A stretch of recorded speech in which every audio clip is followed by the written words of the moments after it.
Now, as part of Epson's commitment to co-create sustainable solutions and enrich communities, I'm excited to share that we are collaborating with WWF to roll out a series of strategic programs and activities across the Southeast Asia region.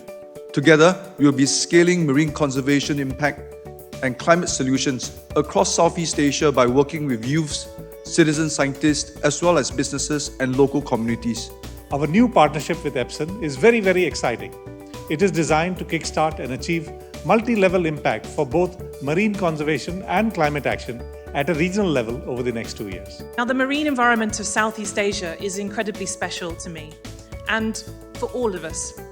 It provides us with countless blessings, but it's also suffering under huge pressure and a multitude of threats. The time to value and conserve it is fast running out. For this reason, that it is a conservation imperative for WWF.